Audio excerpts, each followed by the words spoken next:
Let's get it. Subscribe to the channel.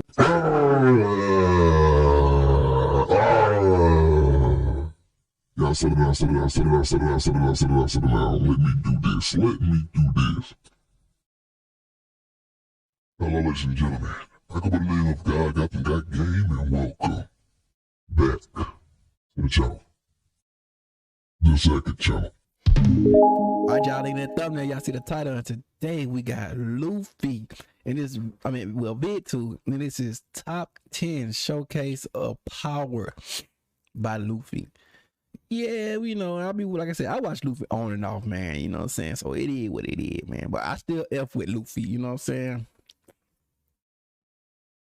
That's all I'm gonna say. But anyway, how y'all day been? Y'all been doing good? I've been doing swell, so you already know. Link up in the description below. Like, comment, subscribe, follow me in all those little platform thingies that I put up there. You know my slogan, know my slogan, know my slogan. I am the greatest. I am the worst. I am. God, I got to get to the video. Want to see what these.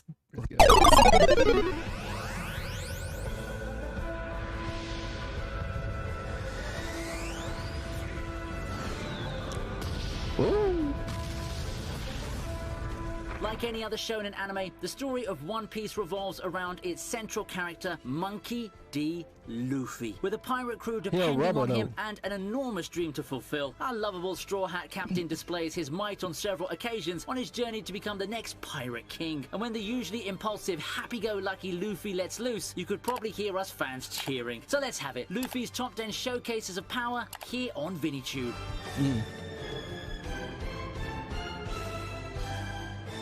We begin with the return to Sabaody at number 10, where Luffy takes down a Pacifista. Oh yeah, okay, yeah, that part right there. Cause I see a lot of those on Twitter, bro. Bro, I ain't gonna lie, I did that too. So I be using that right there as a gift too, man. I'm like, miss me with that stuff, bro. Miss me with that BS, boy. You already know. I like that one. I ain't gonna hold you. Too slow. Post-time skip, Luffy shows us just how much he's progressed after training for 2 years with the Dark King, Silver's Rayleigh. On his way to unite with his crew 2 years after the bitter Battle of Marineford, Luffy's accosted by Marine Officer Sentomaru and 2 of his Pacifistas. Apparently each one packs as much power as a Marine battleship. Not for Luffy though. Unfazed, he dismissed the cyborgs for being too slow and easily dodges their laser beams that are targeted at his head. He goes into second gear and immobilizes one of the Pacifistas with a single armament Haki enhanced blow. A cool welcome to our Star of Hope, Monkey D. Luffy. Raw hat.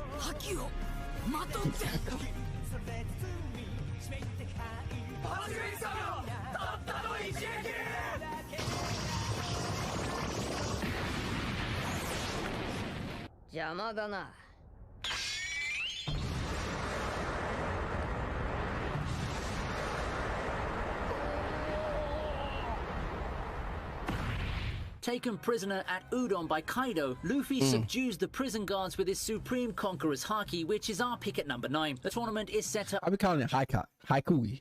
I be calling it Hakui. By Queen, one of Kaido's all-stars, to punish Luffy for helping a fellow inmate. Wave after wave. I ain't gonna lie, I don't like tough contenders are thrown at Luffy, but he just wipes the floor with all of them. After a full day of fighting, an exhausted and starving Luffy still finds the strength to conquer out the remainder of Queen's pesky guards with his Conqueror's Haki.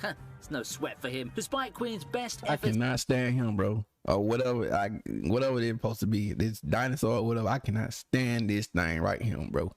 Make me mad. And then he got that gun, that machine gun, that when he was on hitting them and they all turns like what, frozen zombies or something. I can't stand him, bro. But I like how they drew him, but I just can't stand him. But he's a villain, so I like that. But he's just getting on my nerve though still. That's just me though. To tame Luffy, the fight never leaves our young hero. On the contrary, in fact, it feeds his determination, and he smartly uses the tournament as an opportunity to train his Haki. This Luffy is the exact opposite of the brash, reckless youngster who was easily defeated and imprisoned by Kaido. Can Udon really contain this inferno? With parallel strength and confidence, every time Luffy uses this extremely rare Haki is a moment to behold. His display at Udon is no different. All these scenes getting you hungry?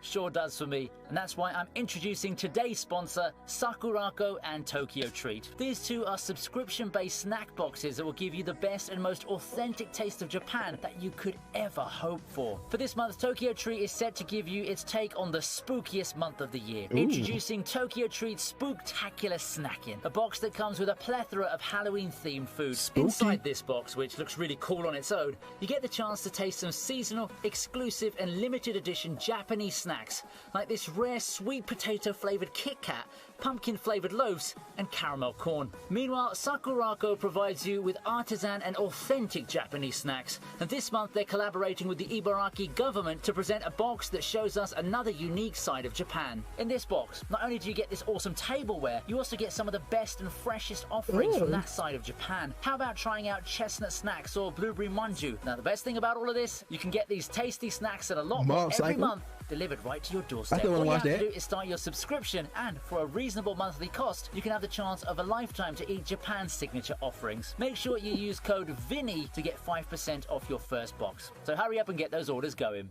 Easily one of the most breathtaking moments in One Piece, Luffy unleashing Conqueror's Haki at the Summit War comes in at number 8. Yeah, I remember that too. Didn't everybody fall down? At the execution of Ace, commander of the Whitebeard Pirates, son of the notorious pirate King Goldie Roger, and sworn brother to Luffy, a full-blown war breaks out between the pirates and Marines. As the situation turns dire, the executioner's blades are a hair's breadth away from Ace's head. Luffy screams for them to stop, and in his desperation, unconsciously unleashes his Conqueror's Haki to monumental effect. Marines and pirates alike are knocked out cold in a massive radius around him as Whitebeard, Sengoku, and the three admirals look on in amazement. Hey, I like them though. It's a colossal display of power that announces the young upstart's arrival on the world stage. The symbolism doesn't stop there though. In that bleak moment, Luffy transmits a ray of hope to his down-and-out comrades, making it impossible not to see his uncanny resemblance to Roger as the greatest pirate of his generation.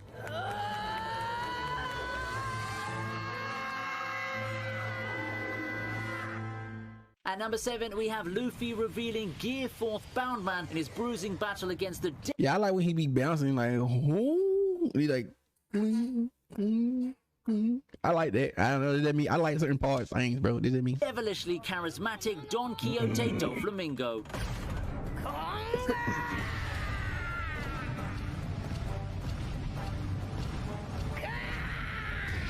Dang. With both contenders equally adept at using Conqueror's Haki, Luffy's Gear 2nd and Gear 3rd prove ineffectual. But the man doesn't know defeat. And so Gear 4th Boundman... Yeah, that other part right there, he started bouncing. This thing right here, no, he doing this. Doing that. I like that. I was liking that. Look at the legs, bro. Look at the legs on like big body with little legs. Need to work on your legs, bro. Makes an appearance. With a marked increase in destructive power and defensive capabilities, Luffy's attack proves to be a handful, even for an opponent as strong as Doffy. At around 13 episodes, this fight's one of the longest in One Piece anime, and it's a testament to how formidable an opponent Doffy is. Boundman isn't only one of Luffy's strongest techniques, but also a striking visualization of his never-say-die attitude. Its revelation not only heralds Doffy's impending defeat, but also Luffy's inevitable showdown with Kaido, the main backer behind the ruler of Dressrosa. It's all things ghoulish at number 6, where we have Nightmare Luffy fight Oars in Thriller Bark. Luffy wa ore hitori da ze.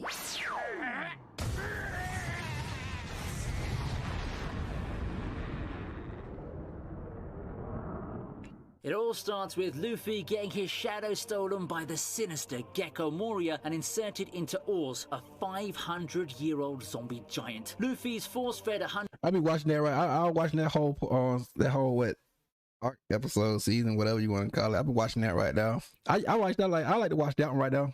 The whole right here when I like just in bed, about to go to sleep. I just like watching this one because it's spooky and Halloween. You know what I mean? 100 captive shadows by a group of renegades who've also been stripped of their shadows. Their aim is to bring Luffy on par with the monstrous enemy he must defeat to save them and himself. With blue skin, a giant upper body, and enhanced strength, Nightmare Luffy is Hulk and Frankenstein rolled into one. It's one of his strongest transformations to date. Unfortunately, it's specific to the Thriller Bark arc, which means we might not get to see it again. But Nightmare Luffy holds the promise of many more fun transformations our hero might undergo in the future, and I for one can't wait for them.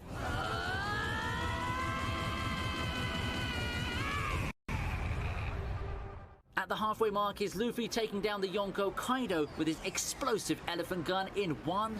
I still watch now. I'm still on that part right here. I'm still on this season right here. I'm watching it on and off now. Oh, bro, I'm like, I got my Crunchyroll, bro. My Crunchyroll, bro. I got to my Crunchyroll, bro. So yeah, I'm probably gonna miss some of it, but I'm still gonna look at it whenever they put the fight scenes in. So yeah. Fell swoop.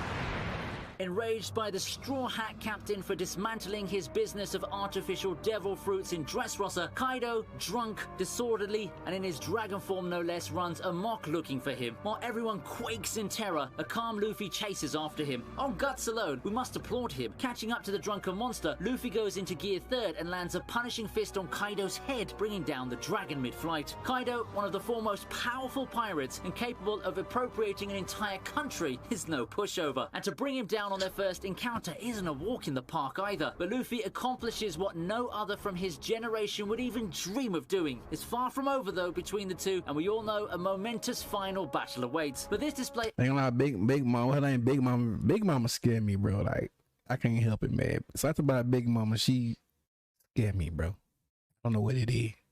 Of power I be feeling like Luffy cannot beat her, bro. Dares us to dream of Luffy winning not only his fight with Kaido, but his ultimate race to be the Pirate King. What's more, it's a truly satisfying way to sober up a drunk.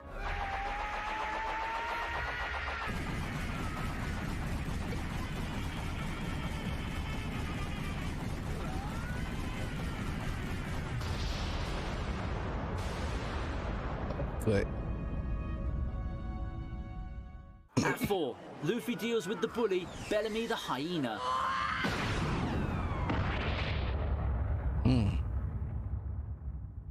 Nasty. The action takes place in Mock Town for this one, where the Straw Hats are gathering information on the fabled Sky Island of Skypiea. True to the name of the town, Luffy and Zoro are sneered at and beaten up for believing in a dream. Despite the provocation, the two refrain from fighting back, drawing a parallel with the incident where Shanks similarly gets a beating in Makino's bar. A testament to the maturity with which the seemingly impulsive Luffy handles every situation. This scene's an early intimation of the greatness that he will eventually achieve. When Luffy meets Bellamy in a final showdown, he calmly dodges the latter's attacks, driving the hyena to use his ultimate technique. Standing still in the fuss of Bellamy's high-speed moves, Luffy unleashes one furious, well-deserved punch that knocks the socks off this foolish bully.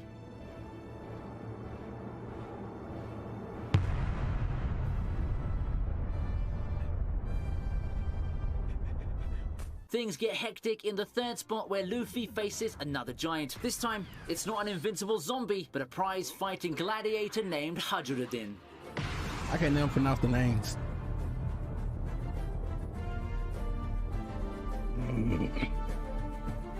On a mission to inherit Ace's Devil Fruit, Luffy enters a gladiator contest in disguise. After taming a fighting bull nicknamed the Grim Reaper, Luffy rides into the stadium amidst fanfare, knocking down a throng of fighters. Just then, he encounters Hajuruddin. As the crowds watch aghast, the giant swings down his shield and leaves Luffy half embedded in the ground. It's a one-sided contest, the commentator screams into his mic.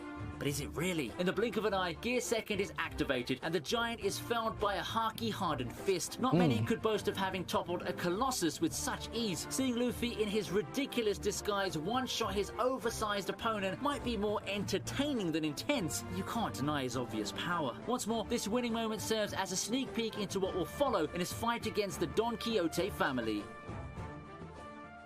In the runners-up spot is Luffy making easy work of 100,000 enemies in the Fishman Island arc.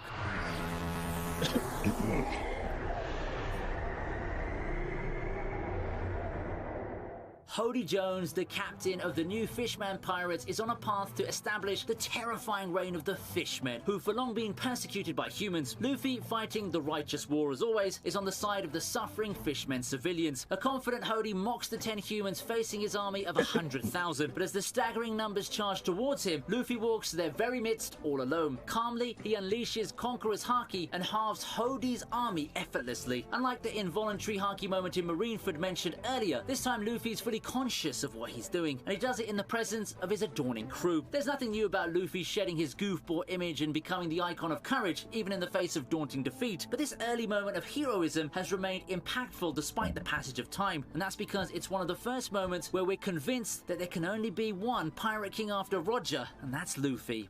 お前がどんなとこでどういう王になろうと勝手だけどな。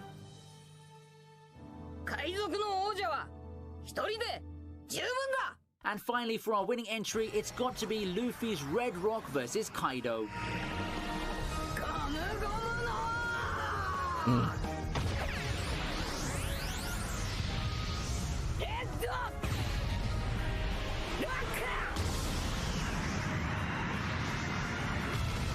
That's the one I was seeing on a watch collar.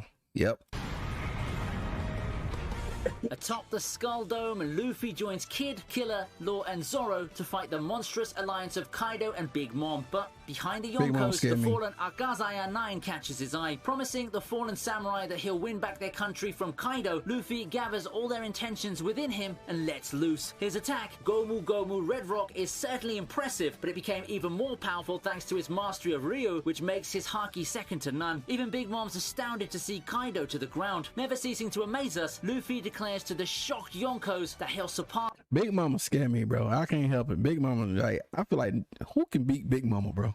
Them and become the Pirate King. This declaration of war isn't only extremely gratifying, but it is also prophetic. It's what we've been waiting for ever since he made his intention to fight the 4 Yonkos clear many episodes ago. As for his arresting image in a long black coat, where he seems to resemble Shanks or even a younger Roger, is it perhaps a telling clue from One Piece creator Oda? It certainly feels like it. 俺はモンキー D ルフィ。お前らを超えて海賊王になる男だ。 And that's it for today. What did you think of Luffy? Hey, there you have it, ladies and gentlemen. Yeah, man, Luffy, man, hot showcase, bro. You already know I'm here for it all, but his powers is great, man. Like I said, overall, man, Luffy, bro. You already know, link up in the description below, like, come screw.